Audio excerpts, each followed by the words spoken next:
हाँ, एक तो बस यकीन नहीं हो रहा है 14 साल पूरे हो गए। 2008 28 जुलाई को पहला एपिसोड सब जानते हैं टेलीकास्ट हुआ था और आज 28 जुलाई 2022।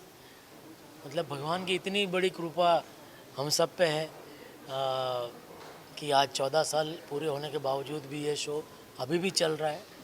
और बस लोगों का जो प्यार मिला है सब, हमारे जो ऑडियंस है जो इतने फ़ैन है, मैं इतने प्यार से इस शो को सबने सराहा है, ना सिर्फ भारत में लेकिन पूरी दुनिया में जहाँ भी हमारी ये चैनल आती है, सब टीवी आता है, तो हर जगह पूरी दुनिया में उन्होंने सब ने इस हमारे शो को सराहा है।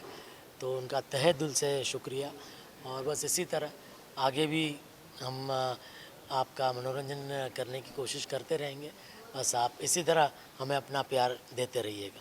जो पैंडेमिक के वक्त थोड़ी सी एक रुकावट आई थी इस जर्नी में, इतनी लंबी जर्नी में, तो उस समय कैसा एहसास था? क्योंकि हर हमेशा आप सेट्स पे रहते थे, शूट करते थे और फिर शूट नहीं करना 3-4 महीने तक। सच कहूँ तो वो एक बहुत ही वेलकम ब्रेक था क्योंकि लगातार आप सोच सकते हैं कि 12 साल से, ये 2020 में जब पेंडेमिक का आया था तो 2008 से 2020 लगातार 12 साल से हम लोग करते आ रहे थे।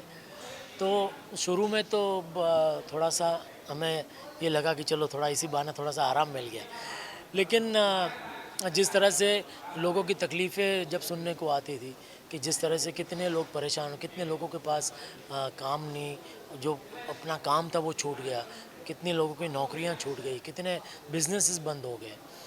तो उस वक्त वो सब पढ़ के सुन के देख के बहुत ही तकलीफ़ होती थी कि ये ऐसा वक्त क्यों भगवान हम सबको दिखा रहा है, और जल्द से जल्द भगवान हम सबको इससे बाहर निकाले ताकि फिर से सबकी ज़िंदगी पहले की तरह खुशनुमा हो जाए, पहले की तरह बिज़ी हो जाए सब, और पहले की तरह सब अपने अपने काम में जुट जाए।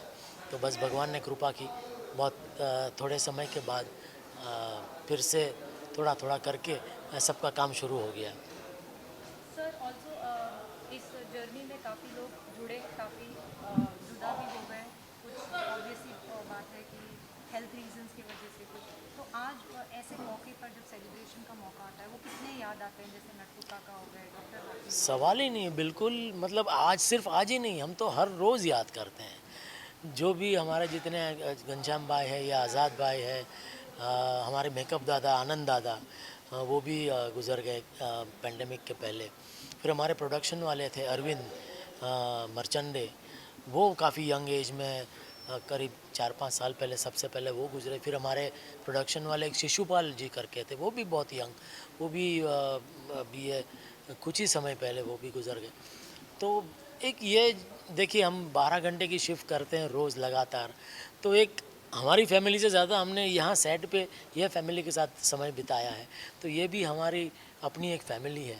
तो जब फैमिली का कोई सदस्य ऐसे जाता है, छूट जाता है, तो दुख तो बहुत होता है डेफिनेटली। और ऐसे मौके पे तो वो खास याद आते हैं, मिस करते हैं कि आज वो हमारे साथ होते तो बहुत मज़ा आता है। सर आई एम श्योर कि इस जर्नी में बहुत सारे मेमोरेबल मोमेंट्स रहे होंगे आपके, लेकिन एक जो हमेशा आपके दिल के करीब हो, खास हो, तो क्या हो?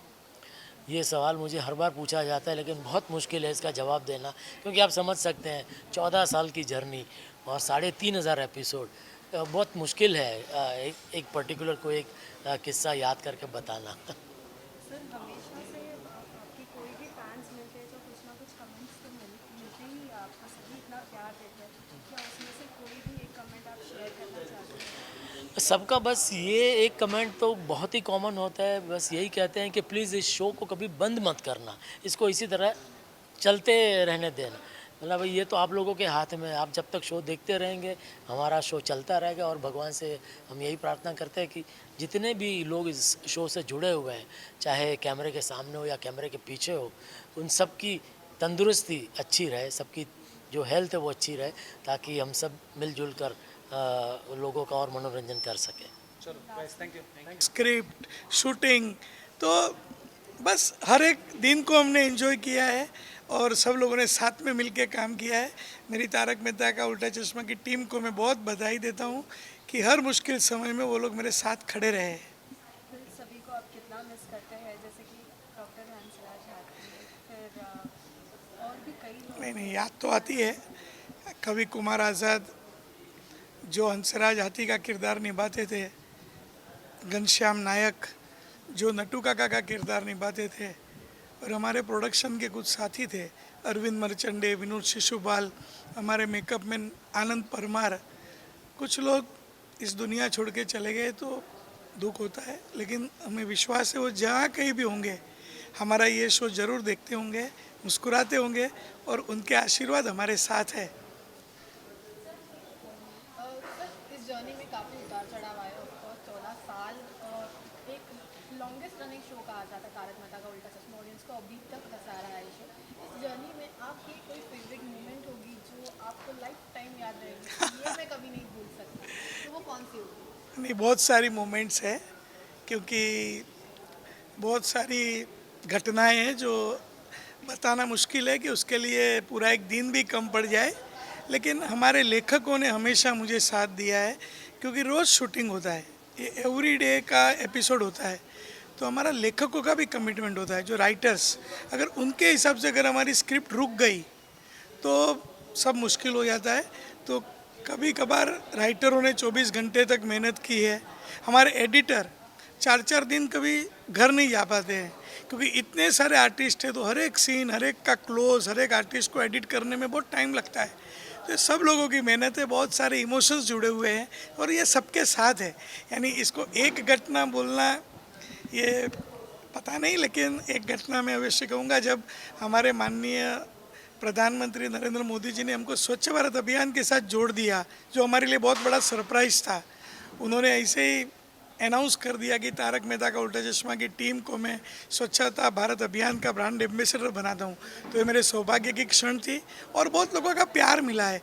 पूरे देश विदेश में लोग देखते हैं, कहीं भी जाते हैं, यूएसए, यूके, कनाडा, सब लोग का बहुत प्यार मिलता है कि आपने तो भारतीय संस्कृति, हमारा ऐसा लगता है कि हम हमारे घर में ही हैं, हम इंडिया में ही हैं, तो बहुत अच्छा लगता है। Sir first day of shoot की अगर बात करें, पहला दिन, वो पहला दिन थोड़ा डिस्क्राइब कर सकते हो कि वो पहला दिन और आज का दिन क्या कुछ बदला है, किस तरह से बदला है, कौन सी अच्छी आदत है मतलब?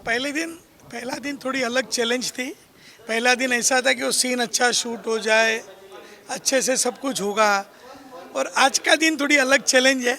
आज अलग टेंशन होते हैं, अलग चैलेंजेस होते हैं, लेकिन पहला दिन था तो सब लोग कुछ करने के, वो एक करने का कुछ एक मनोबल था कि हम कुछ अच्छा शो बनाएंगे, और आज भी वही मनोबल है कि आने वाले एपिसोड भी हमारे सबसे अच्छे हो। लास्ट जिस तरीके से आपने बताया कि सभी आउटसाइड कंट्रीज में भी आप जाते हो तो सभी जगह जिक्र होता है तारक मेहता का उल्टा चश्मा का, जब एक इंडिया को रिप्रेजेंट करता है कि ऐसा शो जो सभी को इतना हंसा रहा है, सभी को अब तक लेके चल रहा है, तो कितनी खुशी मिलती है?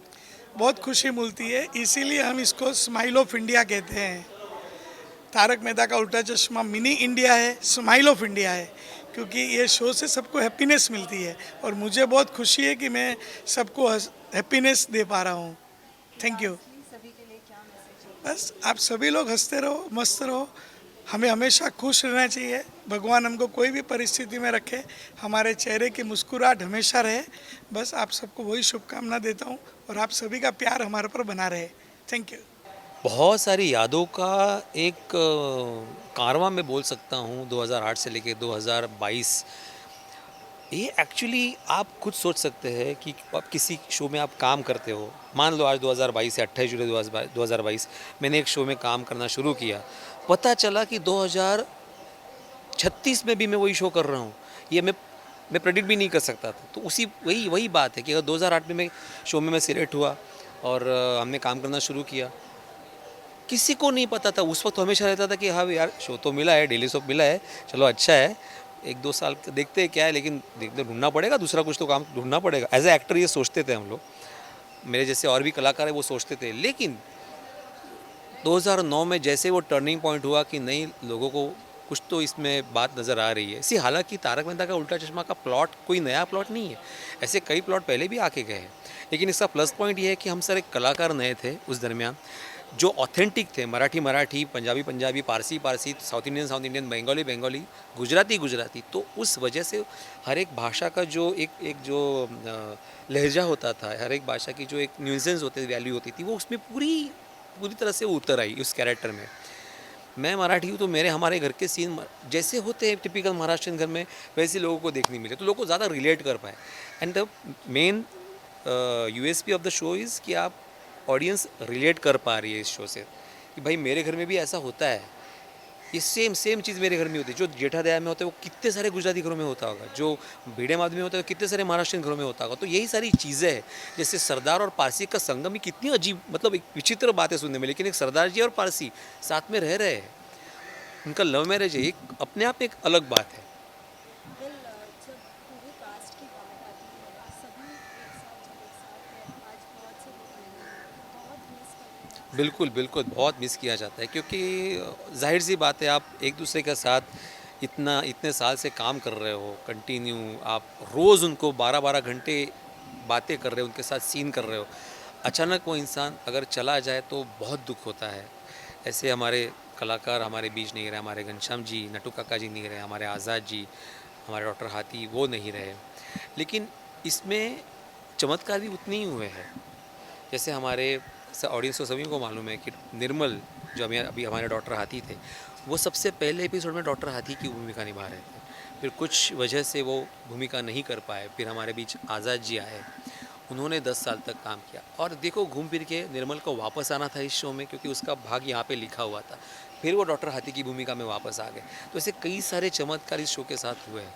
मेरा बस इतना मानना है कि भाई अपने कर्म करते जाना है, ऊपर वाला देख रहा है इस शो को, क्योंकि हमें ऑडियंस के इतने सारे आशीर्वाद मिलते हैं। सी एप्रिसिएशन सभी शो को मिलता है, लेकिन ब्लेसिंग्स जो मिलती है ना, कि जैसे हमें कोई भी फ़ैन मिलता है, कोई भी बुजुर्ग आदमी मिलता है, तो उनको ऐसा लगता है नहीं आपका शो चलता रहे, क्या है आपके शो से मेरा बेटा मेरे साथ खाना खाने लगा है, मेरा पोता मेरे साथ खाना खाने लगा है। तो ये बहुत बड़ी मेरे ख्याल से एक कॉम्प्लीमेंट है हम सब के लिए। अगर इंडिया के अलावा हम आउटसाइड कंट्रीज़ की भी बात करें तो काफ़ी लोग तारक मेहता के शो को देखते हैं, बिल्कुल। बहुत पसंद करते हैं। जब इस तरीके का कमेंट्स एंड ऑल मालूम पड़ता है आप लोगों को, तो कितनी खुशी होती है। बहुत खुशी होती है, जैसे हमारे काफ़ी सारे फ़ैन पाकिस्तान में भी है, दुबई में है, यूके में है, यूरोप में है, काफ़ी सारी जगह। मुझे तो आश्चर्य तब हुआ था जब मैं दुबई गया था मेरे कुछ काम से, और वहाँ पे फ़िलिपिनो मुझे मिले थे 2-3 लोग ऐसे मिले थे कि उन्होंने you work in that that that that that मुस्ताज गाय, तो मतलब वो भी ये सीरियल देखते हैं, वहाँ पे सबटाइटल्स के साथ सीरियल आता है, तो उनमें भी ये सीरियल, मतलब उनको भी इतनी लोकप्रियता है वहाँ पे भी। हमारे इंडियंस तो खैर देखते ही है, लेकिन out of India other than Indian people also enjoy this serial, so that is something very miraculous. Like and as well as आपके जो कमेंट्स होते थे, लाइक हमेशा से आप बोलते थे टप्पू बस कर भाई, बस कर। फिर सखाराम जो आपके बहुत हाँ। ज़्यादा करीब, लाइक कितना ये सब यादगार सब चीज़ें याद करके। इसी देखो ना, वो भी कैरेक्टर बन गए, पोपटलाल की छतरी एक कैरेक्टर बन गया, मेरा सखारा में एक कैरेक्टर बन गया, क्योंकि भिड़े एक आम मिडिल क्लास इंसान है, उसकी कुछ वैल्यूज़ है, वो अगर कोई पैसे दे के कोई चीज़ खरीदता है तो उस चीज़ से उसको लगाव हो जाता है। जैसे सखाराम है, क्योंकि उसने उसका साथ दिया है, पहले वाला जो स्कूटर था उसने भी उसका काफ़ी साथ दिया, फिर माधवी ने उसको सखाराम गिफ्ट किया, उसके बाद उसका भी उसके साथ लगाव बन गया। तो एक छोटी छोटी चीज़ें होती है, बहुत बहुत मैटर करती है, क्योंकि हमारे इंडिया में 90% लोग ऐसे हैं जो छोटी छोटी बातों में खुशी ढूंढ लेते हैं, और तारक मेहता का उल्टा चश्मा में यही है कि छोटी छोटी बातों में खुशी ढूंढ लेना। So that is a USP. Like as well as lockdown में जब शूट्स वगैरह काफ़ी एकदम रिस्ट्रिक्टेड चल रहे थे, लेकिन हम फिर भी देखते थे कि जितने ऑडियंस थे वो रिपीट टेलीकास्ट देखते थे, जी, जी, जी। बिकॉज ऑफ उनको वो तारक मेहता मिस ही नहीं कर सकते, स्पेशली बच्चे भले उन्हें वो रिपीट भले 2 से 3 बार देखने में तो फिर भी। वही तो हमारे भी, मैं क्या बोलता हूँ ना, कि हमें पहले कॉम्प्लीमेंट्स मिलते थे, फिर हमें कंप्लेंट्स आने लगे, कॉम्प्लीमेंट की जगह कंप्लेंट ने ले ली कि पूरा दिन तारक मेहता देखता रहता है, अब उसको कुछ बोलो। तो बोलना पड़ता है कि भाई 8:30 से 9 के बीच में ही तारक मेहता देखना है, बाकी टाइम पढ़ाई करनी ज़रूरी है, बहुत सारे दूसरे काम भी होते हैं वो भी ज़रूरी है। So this is the magic of the show, कि आज मैं भी अगर मुझे टाइम मिलता है, वक्त मिलता है, तो मैं पुराने एपिसोड देख के अपने आप को थोड़ा सा चार्ज अप कर लेता हूँ, क्योंकि उसमें भी एक अलग मज़ा था। क्योंकि see Tarak Mehta is a way of life now, आप उसको सीरियल नहीं बोल सकते, क्योंकि तारक मेहता एक लाइफ के साथ चल रहा है। 2008 में जो तारक मेहता था वो भी 2022 में नहीं हो सकता, क्योंकि ऑब्वियसली 2008 में जो सिचुएशन थी वो 2022 में नहीं होगी, वो अलग होगी, तो उस हिसाब से आगे जाना पड़ेगा। लास्टली इन सभी फैंस के लिए आपका क्या मैसेज होगा जो अब तक इतना प्यार दे रहे हैं बस यही मैसेज, कुछ नहीं है, मैसेज देने वाले हम कोई नहीं है, बस सभी फैन से इतना ही एक रिक्वेस्ट है, विनती है कि जैसा 14 साल से आपने प्यार दिया है, आगे भी जब तक ऊपर वाले की मर्ज़ी है हम लोग ये शो चलाते रहेंगे, जब तक आपका प्यार मिलता रहेगा हम लोग ये शो चलाते रहेंगे, बस प्यार मिलता रहे।